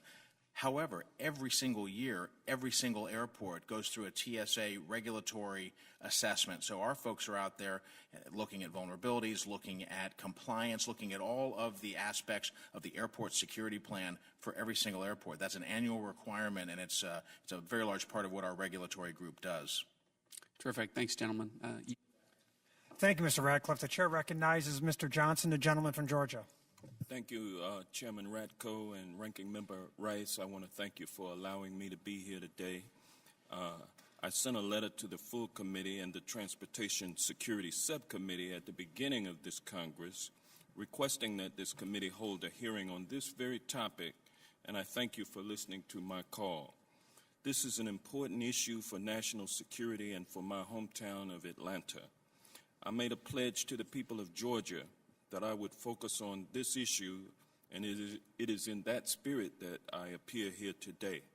I look forward to working with all members of this committee, which has important jurisdiction to protect the health, safety, and welfare of the the public who transport themselves on the airlines, and this is critical work, and I want to congratulate you both for ascending to these important positions on this important subcommittee, and I look forward to working with you in the future. As we all know, in December at Hartsfield-Jackson Airport in my home state of Georgia, the busiest airport in the world, an employee and his co-conspirator, a former airport employee, were arrested for smuggling guns onto airplanes. If this is happening at the world's largest, most prominent airport, where passenger security is at the forefront, then I'm afraid to think of what may be happening at other airports. The incidents at Hartsfield-Jackson should be a wake-up call to this committee and to airports and airlines. We must ensure that airport and airline employees who enjoy unique access to airplanes undergo rigorous security screenings in order to prevent such a more serious incident from occurring. And that's not the first incident of that nature to occur at Hartsfield-Jackson over the years. Mr. Hatfield, I heard you say before I left that random screening of employees is just as effective as 100% screening of employees. Is that correct? Sir, those were not my words. I was quoting a study, actually. It's not my conclusion, I mean. I did say that quoting the Homeland Security Institute's study, and I also qualified that by saying that even in their own footnotes, they acknowledged that they had a small sampling, and to the member's question earlier, would it be a good idea to revisit that study after 7 years? Probably so. If the premise or the conclusion of that study, as you stated, is that random screening is just as effective as 100% screening of employees, then would you not think that that same general rule would apply to airline passengers? In other words, if we don't screen 100% airline passengers and we just do a random screening process for them, you would not agree that we should do that. Is that true? Sir, I would not subscribe to that notion, but I will also tell you that in the 12 and a half years TSA has been doing this, we've evolved on the passenger side as well, and now we actually segment the population of passengers and people on the plane, including flight crew and aircraft crew, and in some cases, the known crew member, we're doing primarily identity screening, so it's a different type of screening. It's not the physical screening at the checkpoint, although they are subject to that on a random basis. So, no, I would not again, subscribe to the idea that we change our paradigm, because I think we're pretty satisfied with it. But you would be reluctant to change in terms of going to a 100% screening of airline employees? Again, screening is a big word and it has a lot of meanings. Right now we do 100% screening of airline employees in that we screen them against the terrorist database every day. We screen physically. Physical screening. Right now we physically screen about 100,000 employees a day through various means. You've got how many employees in Atlanta? About, what, 40,000 if I recall? In the total airport population, I've heard it's around 40+ thousand. That's a lot of individuals coming through, some of whom are not screened at all. And but statistically, you would support the notion that it would be unnecessary to ramp up screening. Is that what you're arguing? No, sir. My position is this. We have a very qualified and dedicated group who's looking at this from a very analytical point of view with broad representation of all the players in the airport community. As an aside, I spoke with the Federal Security Director at Atlanta yesterday, Mary Lethbridge Bird, who is not only a colleague of mine but a friend, and talked to her about this subject. They have taken moves to ramp up the percentage of physical screenings that they do as a sort of a surge posture during this analysis analysis while we look at what the long-range posture will be. But again, as we bring in all the members of this community, airlines, airport operators, the TSA, law enforcement at both the federal and local level, it's a question that demands discussion and that we are looking at. I'm not prepared, sir, today to preempt the ASAC's recommendations nor to make conclusions at this point, but I will grant you this. Yeah, we need to look at this. And, you know, is it going all the way to 100? Is it going to an incremental increase in the percentage that we physically screen today? I think the answer is somewhere in there. I want to thank you, Mr. Johnson, for your questions, and I want to thank the gentleman, Mr. Hadfield and Mr. Perdue. It's obviously that you're fine public servants and that you're highly competent and qualified to answer these questions, and we definitely had the right people here today with respect to you two. So thank you very much for your time, and I wish you well and look forward to speaking to you in the future. Members of the committee may have some additional questions for the both of you, and we will ask you to respond to these questions in writing in a timely manner. The hearing record will be held open for 10 days with respect to these two witnesses. We'll take a very brief recess so the next second panel can get prepared to testify. Thank you, gentlemen. Thank you, sir.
Good afternoon. Before we get into introductions here, I want to make a couple of technical notes for the record. First from Ms. Rice. Mr. Chairman, I ask unanimous consent that this letter from President Williams of AFGE Local 554 in Georgia regarding his concern over the firearm smuggling incident at Atlanta Jackson Hartsfield Airport be entered into the record. Without objection, so ordered. I also ask unanimous consent to insert in the record a statement from Airport Councils International, North America, as well as a letter from the American Association of Airport Executives. Without objection, that is so ordered as well. The chair now recognizes the second panel. I thank both Ms. Pinkerton and Mr. Southwell for being here today. We're pleased to have this panel of distinguished witnesses, of course. Let me remind the witnesses that their entire written statements will appear in the record. Our first witness, Mr. Miguel Southwell, is General Manager at Hartsfield Jackson International Airport in Atlanta. Mr. Southwell has been the Aviation General Manager at Atlanta since May of 2014 and has served as senior airport leadership at both Atlanta and Miami International Airport throughout his career. The chair now recognizes Mr. Southwell to testify. Chairman Katko, Ranking Member Thompson, Ranking Member Rice, members of the subcommittee, and visiting Congressman Johnson. I thank you for holding this hearing, and I thank you for including Hartsfield Jackson Atlanta International Airport, the world's busiest passenger airport. I want to begin my remarks with the following statement. The safety and security of airport users is our top priority. I'm reassured by the remarks offered by the witnesses on the first panel, and I agree that ensuring the safety and security of our passengers and employees is a crucial and collective goal for all of us.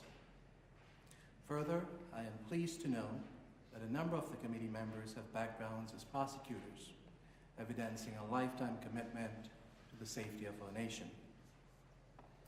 At Hartsfield Jackson, we have had some recent incidents in the area of security, which should give us all concern. There is no mistaking that fact.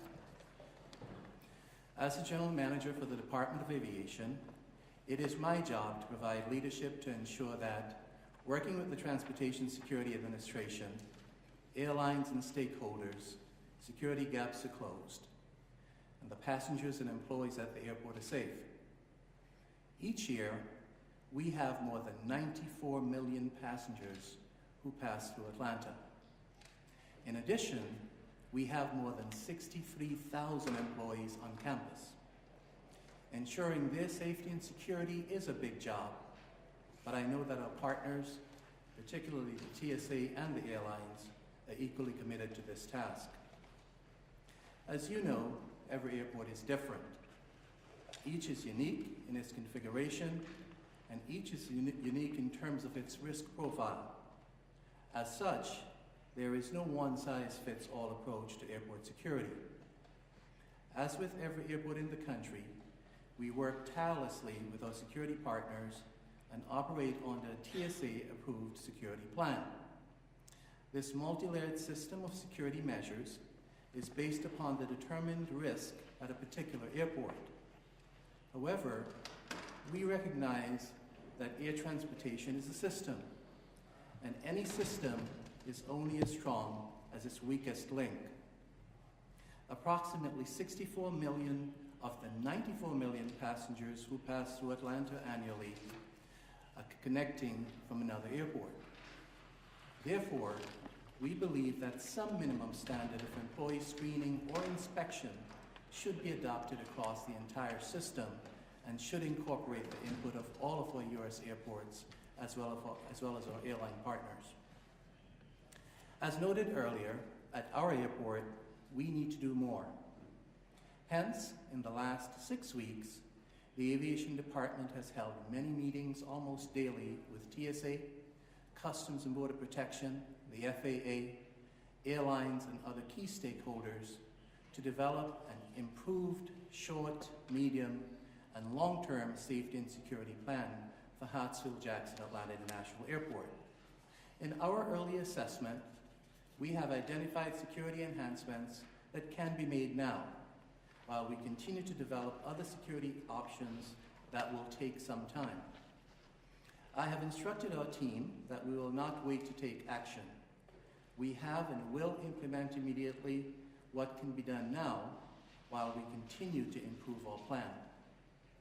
At Hartsville-Jackson, one action that we can implement immediately is the reprogramming of security identification display area badges, known as CIDR badges. These are the badges which currently allow employees access to the sterile areas of the airport.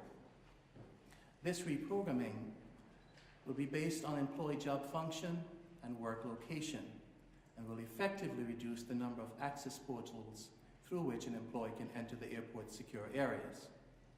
We recognize that 100% screening of airport employees has operational and cost challenges and is neither practical nor sustainable. But beyond mistakable fact, as recent events suggest, is that we need to be consistently vigilant in our efforts, and the kind of enhancements that we are considering will require a significant investment. Therefore, in the medium to long term, Atlanta will work closely with TSA, the airlines, and other key stakeholders to screen airport employees who access the CIDR. The few exceptions will include law enforcement, emergency personnel, other first responders, and those employees approved under the federal regulation, such as the TSA's Known Crew Member Program. Even with those exceptions, we have begun processes whereby all employees at Hartsville-Jackson will have an expectation that they will be screened or inspected. Additionally, we are focusing on improvements to employee background checks and screening. We will focus on smarter access control as noted. We are likewise focusing on the security and safety of goods brought onto the airport property.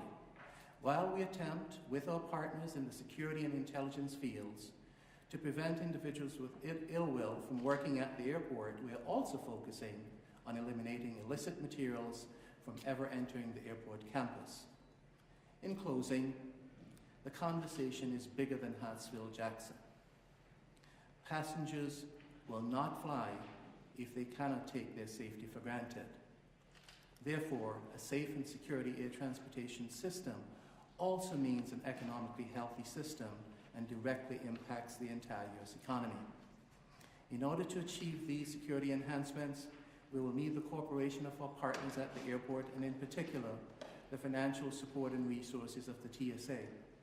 Our commitment to ensuring the safety and security of everyone at Hartsville-Jackson is unwavering.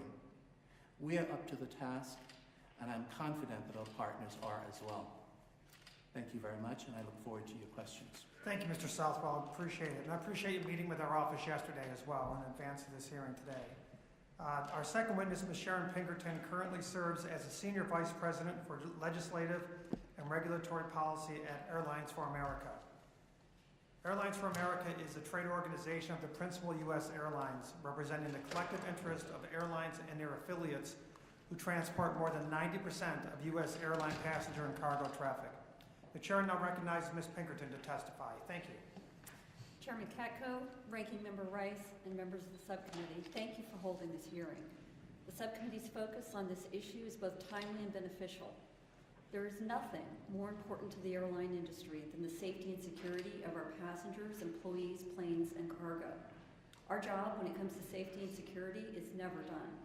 We work every day to ensure that we are as secure as we can be. The airline industry regards recent breaches of the civil aviation security system as unacceptable. Such breaches need to be carefully examined, root causes identified, and appropriate corrective actions formulated and then implemented. Our members have started to do that, and I'm going to highlight several possible initiatives concerning employee background checks and airport access practices that we believe should be considered. The safety and security of commercial aviation is a shared responsibility, and as such, consideration should be collaborative, involving not only government in its regulatory role, but also considering the perspective of airline, airport vendors, and employee representatives. Despite the recent well-publicized issues, the U.S. aviation security system is strong and getting stronger. It's a sophisticated system that anticipates emerging threats. Its success can be attributed in large measure to the methodical application of a risk-based approach to security, and it's based on the realization that one size does not fit all. Risk-based security ranks risk factors along a quantitative scale. Once risk levels are determined, security resources are then applied in proportion to the assessed risks. It's simple and intuitive. Issues or people that exhibit higher risk and have higher risk factors receive greater scrutiny. This approach is working. The TSA screens almost 2 million passengers daily using risk-based procedures that have greatly facilitated its multi-layered security system. One such layer is the employee background checks of employees who have unescorted access to security areas of U.S. airports. Access is only approved if the employee does not have a disqualifying criminal history. There's a basic record check requirement and separate background check requirements that the U.S. Customs and the Postal Service also impose. My written testimony provides more detail on those checks. In addition to the criminal history record check programs, TSA regulations require that airlines conduct daily watch list vetting for all their employees. This is an internal and automated process that matches names against the federal watch list. Additionally, TSA conducts random searches of employees who have access to security areas of the airport. Moreover, it conducts a security threat assessment of those who have airport-approved or airport-issued IDs. The assessment includes checks against criminal history records, watch lists, and immigration databases. As a partner in safety and security, we believe that the Aviation Security Advisory Committee, the ASAC, is the right venue to conduct an evaluation of where we are today and potential next steps. ASAC's mission has been to examine areas of civil aviation security with the aim of developing recommendations for improvement. I provided more suggestions in my written testimony, but will call to your attention a few issues we believe the ASAC should look at carefully.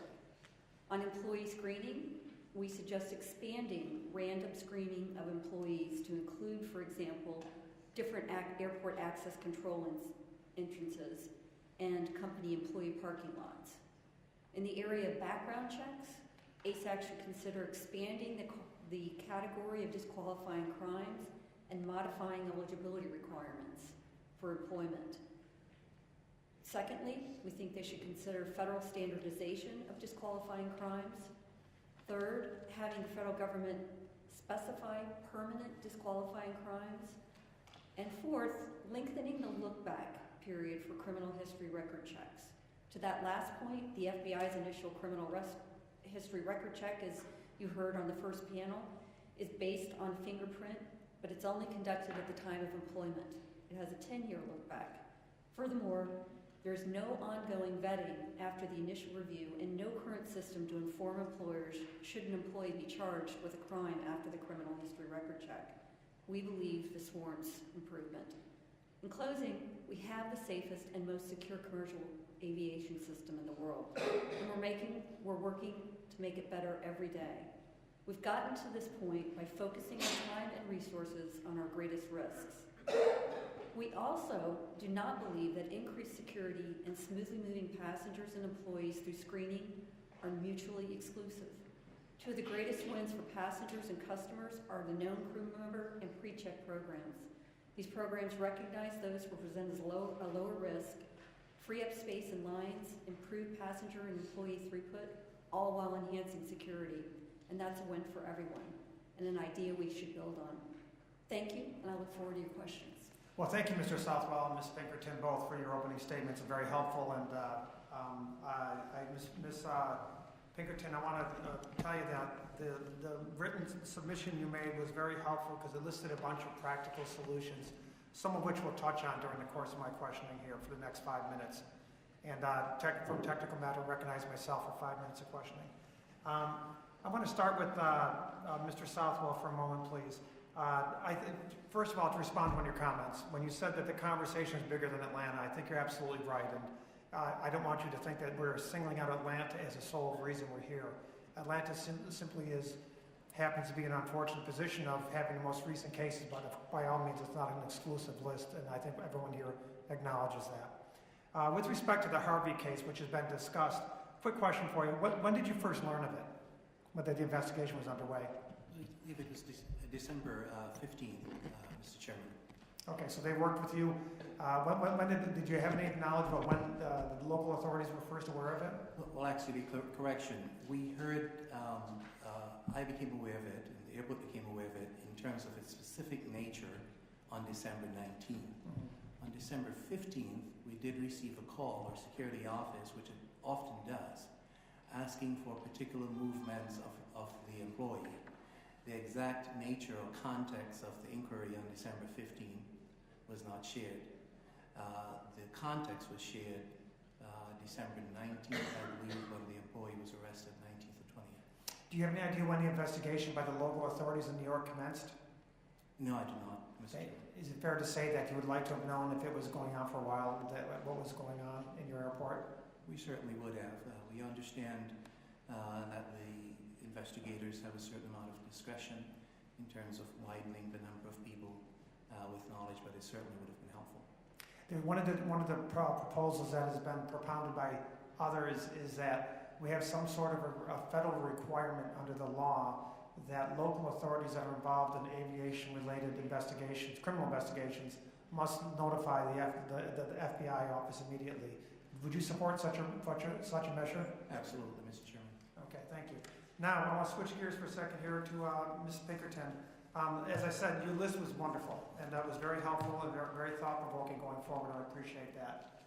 And just a couple of quick questions. I won't go through the things that we already have, but one question. One thing I didn't notice on here, it was maybe implicit in here, was reducing the number of entry points at airports for employees. Would you support that as part of the overall enhancement of security measures for employee access? I'm sure that that's something the ASAC is going to be looking at, and it does make a lot of sense. Okay, that was easy. All right, thanks. Now, with respect to the employee screening, and again, this is just one of many things to consider and to put on the table, but the Miami model, for lack of a better term, and the Orlando model is that all employees are screened. Now, my idea of screening is not simply walking through a metal detector. Whatever screening measures that people take into account, I think are, for the local airports, is fine, but basically screening all employees when they come through the door. Would you support that, or would you think that's fraught with problems? Well, I think that since 9/11, Mr. Chairman, we've learned a lot as we've created this multi-layered system. And really what we've learned is that one size doesn't fit all. What we've learned is the importance of conducting risk assessments and threat assessments. And I think that's, how Miami developed their system and how Orlando has developed their system. But I don't necessarily think that one size fits all for 450 airports. So I think we need to look carefully to continue to work with our partners, airports, airlines, TSA, and the FBI, working together to craft solutions that make sense on an airport-by-airport basis with some general standard guidelines, of course. Okay, thank you. One last question for you, then I got a couple more for Mr. Southwell. Would you consider expanding the disqualifying crimes for individuals that are going to get access to SIDA badges? Absolutely, that's on our list. It's something that we think that the ASAC should look carefully at. And as you know, CBP has a broader list of disqualifying crimes, and that's probably a good place to start. And then we should think about having CBP, the Post Office, and TSA perhaps all having the same list of disqualifying crimes. Thank you, Ms. Pinkerton. Mr. Southwell, just for a moment, have you participated in the ASAC review that's going on nationwide? Have they come to you and interviewed you yet or talked to you about what's going on in Atlanta? They have not. Okay. Do you intend to make contact with the committee? Yes, Mr. Chairman. Okay. I would ask that you do so. Make sure you share your thoughts with them. I think you have a wealth of experience. Speaking of which, prior to coming to Atlanta, you were in Miami. Is that correct?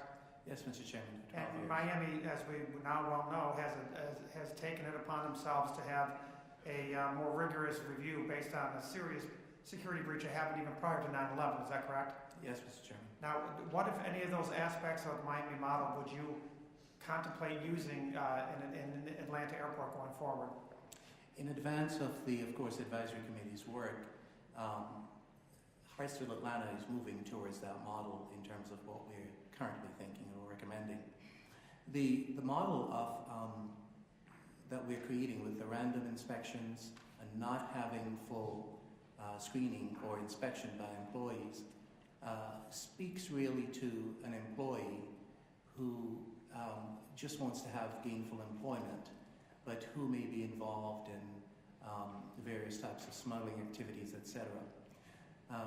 With what we've seen in the last 6 months and the evolution of course, the insider threat, where you have Americans being recruited, certainly greater thought has to be given to not just giving employees the expectation that they will be screened, which is what the current system does, but giving the employee a perception of certainty that they will be screened, which is what the Miami and Orlando models do. And we're certainly contemplating doing that. Okay, and of course, no decision's been made, but that's something that's in the mix for you.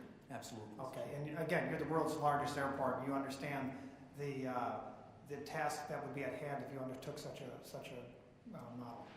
It is a great task, but it also is a great something that we have to contemplate because of the high profile of Atlanta as the world's busiest passenger airport and as a threat.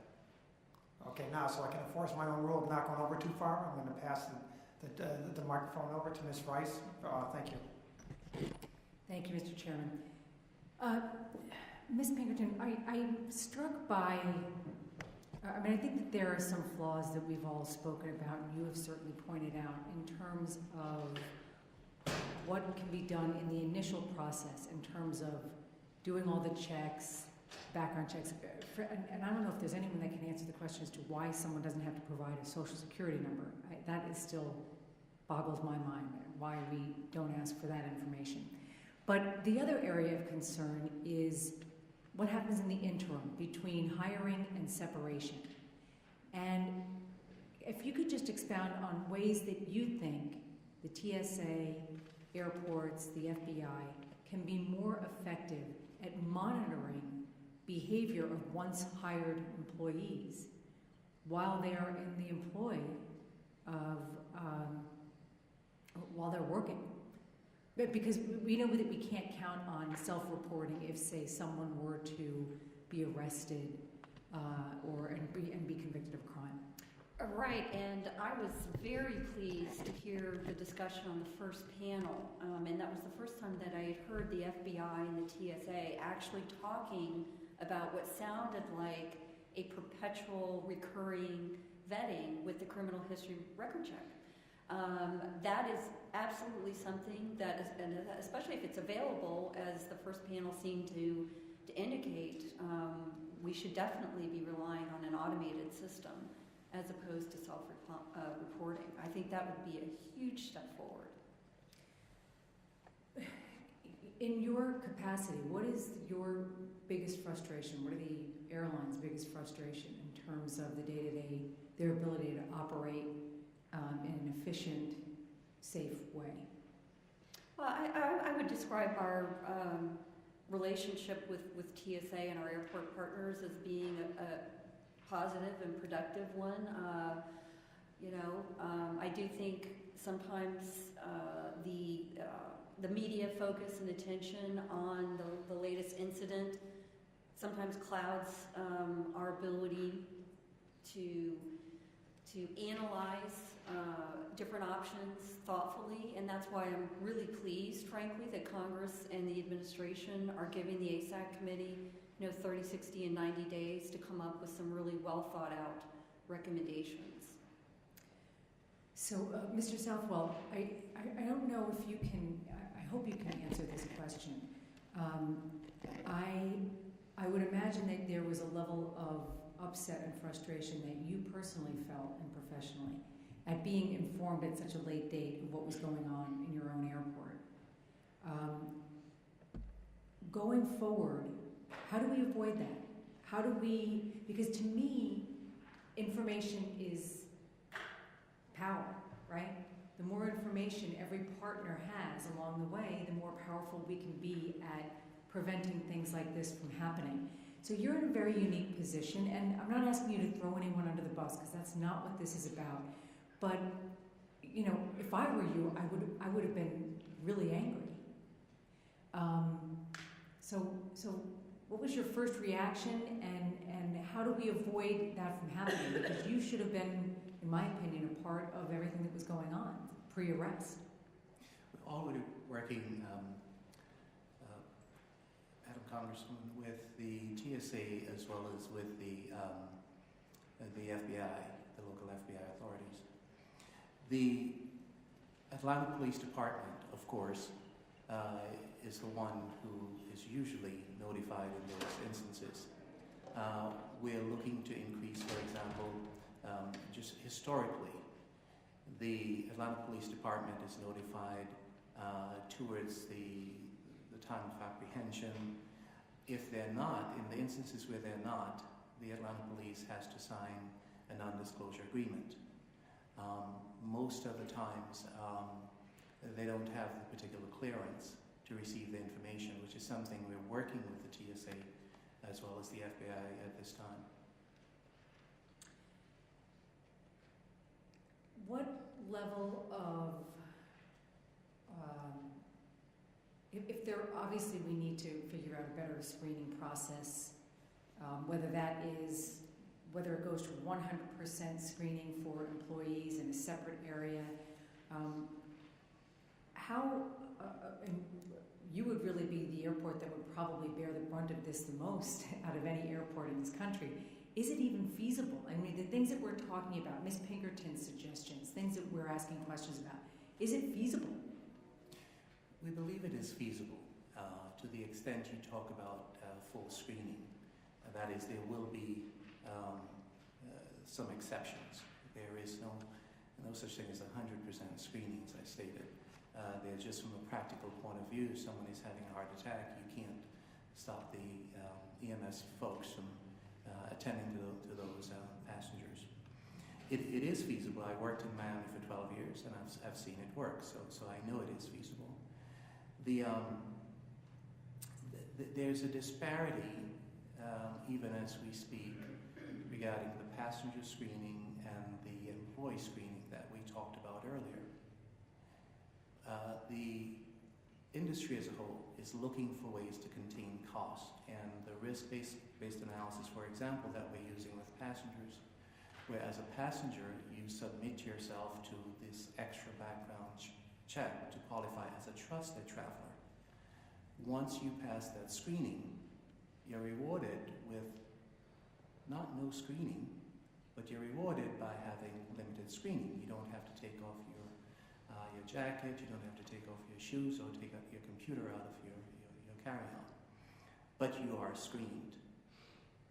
The employees at Atlanta's airport go through the similar background checks, and of course they're treated a bit differently. They're currently just swiping and not being screened. And so I'm not subscribing that every airport would screen all of its employees.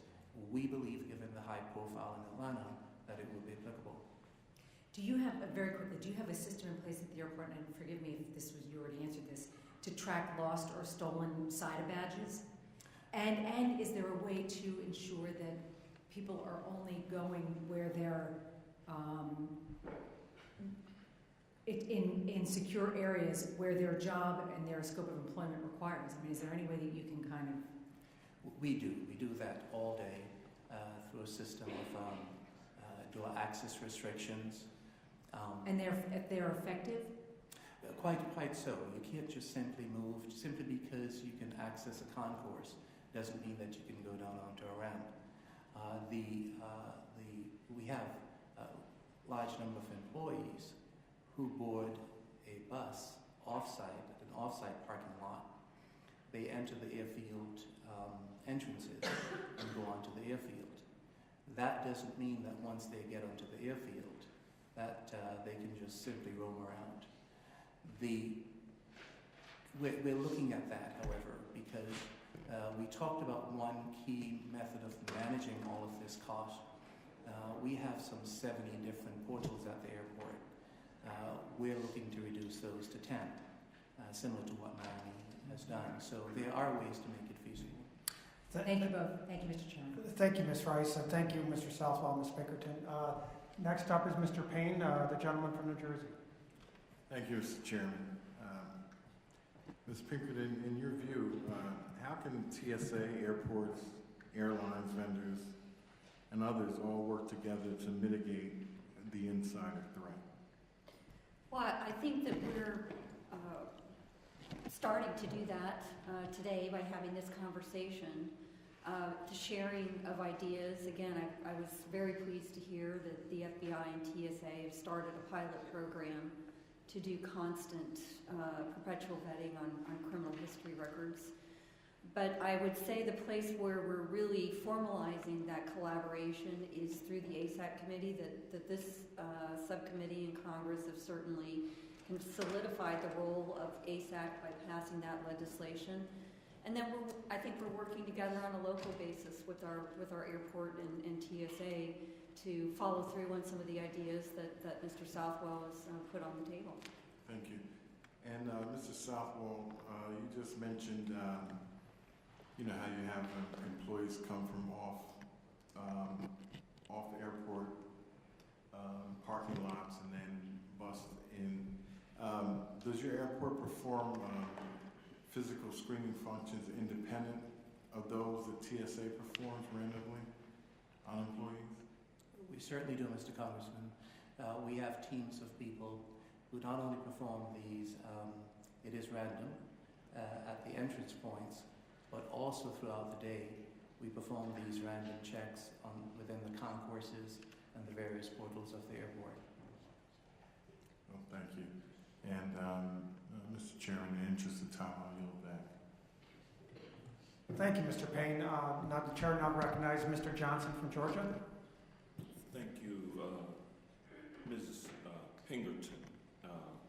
You are aware of the fact that airlines have downsized the number of employees that they have to pay directly, and they have done that by farming out certain functions to contractors.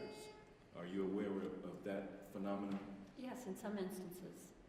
And now, your organization, Airlines for America, does not represent contractors at the airport whose employees are performing certain tasks. Is that correct? That's correct. And Mr. Southwell, what percentage of that 40,000 employee number that you stated earlier are contract employees of airlines? You have airline employees, you have airport employees, and you also have contractor employees at the airport. What percentage of the number are contractor employees? Congressman, I don't know what that number is, but I would imagine the vast majority of those employees actually employees of the airline. I'd also like to clarify, because of your question, that the airlines, which represent about half of the employees on the airport that have cyber access, actually submit all of the information to the FBI to do the background checks. Kind of getting ahead of me then. I was wanting to know whether or not these contractor employees are considered employees who are subject to these employee background checks and also terrorist watch list checks. Yes, Congressman, they are.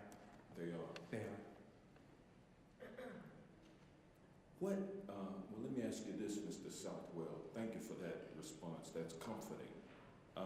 What impact has Georgia's guns everywhere law, the law that allows guns to be carried in churches, in bars, in restaurants, serving alcohol, in government buildings, what impact has that law, which went into effect, I believe, in July of last year, had on airport security, if any?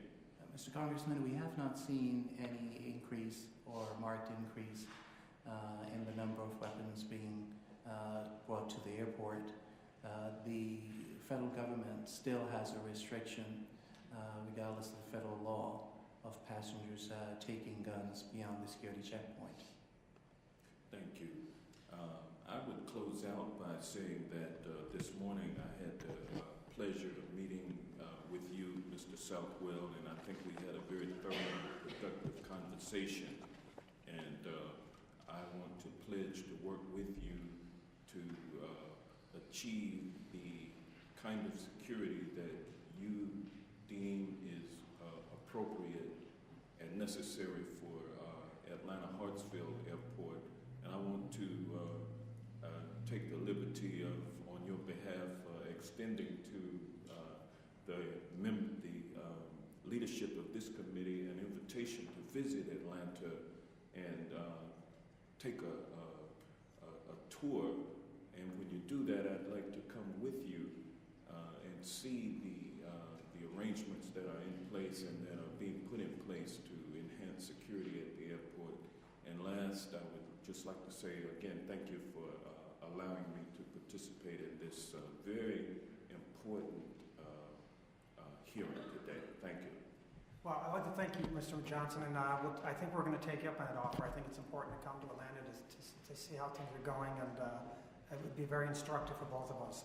I want to thank the witnesses for their testimony, both Mr. Southwell and Ms. Pinkerton, as well as the others. The members of the committee may have some additional questions, and as always, the hearing record will be held open for 10 days, but I want to note that I appreciate the professionalism of both of you today as well. I mean, yeah, one thing that's very heartening is that instead of sweeping the problem under the rug, the industry has recognized it is a problem, and we're going to work together to solve it. And, you can rest assured you have a partner in Ms. Rice and myself to do that. And last, I want to thank my Ms. Rice as well. She's been a very good partner here, and I look forward to working with you going forward. So thank you.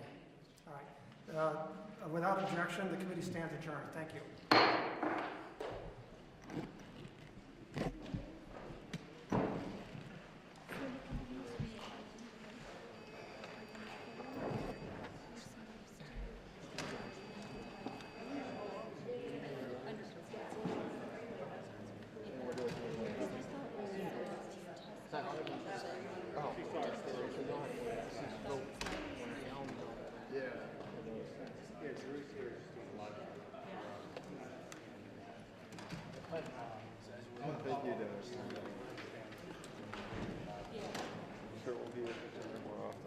Does